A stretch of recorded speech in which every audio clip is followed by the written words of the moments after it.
Hello, it's Dale here. I just thought I'd show you a little box that I'm making.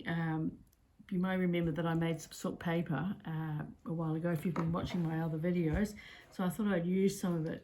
If you might, to recap about silk paper, that was another piece that I made at the time with Tussar silk, and this being Tussar silk, and it makes beautiful paper when it's textile medium. And then I stitched on it, so that was that little piece.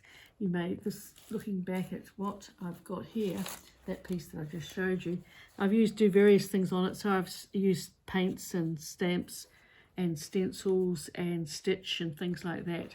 Silk paper, of course, is beautiful to work on, but this little piece was left lying around, so I thought I'd make a little box. Cut them out. I've cut a little, all you need to do, it's very, very easy. I made a little template, and I'll pop it down here and show you how easy it is to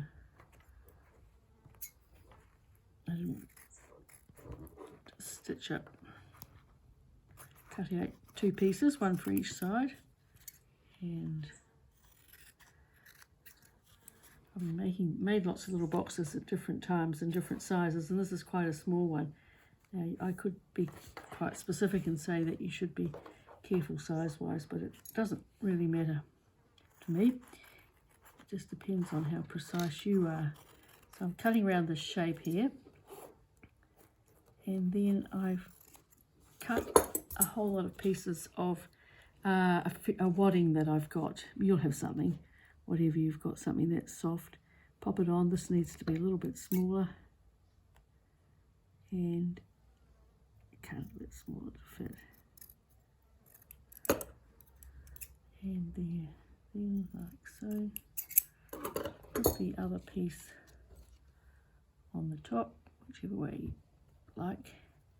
And all I do then is put a pin in just to help it stay okay for a bit.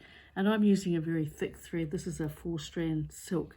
I want to stitch with some silk, it's perhaps a wee bit too big. And then I've simply buttonholing it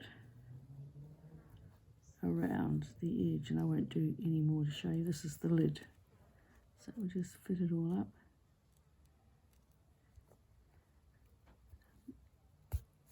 Just a buttonhole stitch. So that's that there. I'll take the pin out now, I've got that going. And this is the actual little box, all right? So I've used a fine thread, slip stitched them together. So I made 6 of these. And this is the box. I've slip stitched around the edge of it. I've used a very fine silk thread, but even a cotton machine thread would do, and or single strand, or you just find what you like. And to slip stitch, what could be easier than this?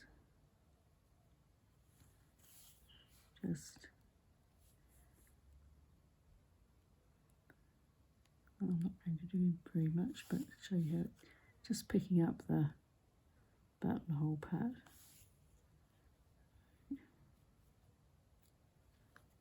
Etc. And that's going to hold its own. Put these two here like this.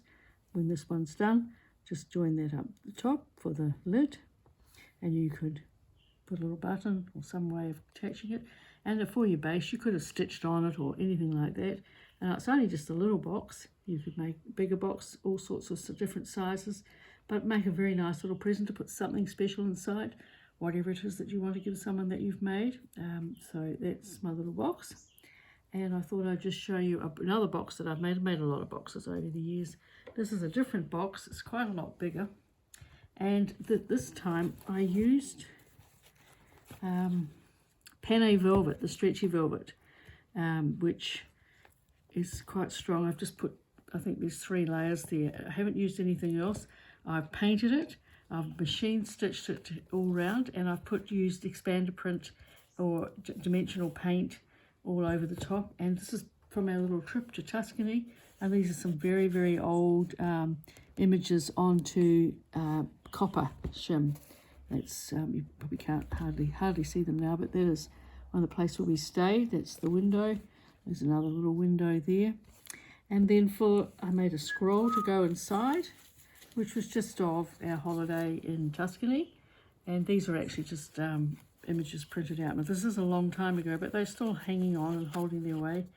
And then for the lid, just to finish off, I made little rolled up penny velvet and used my soldering iron to attach them to the surface. So it's just reminded me of the roofs that you'll see in Tuscany.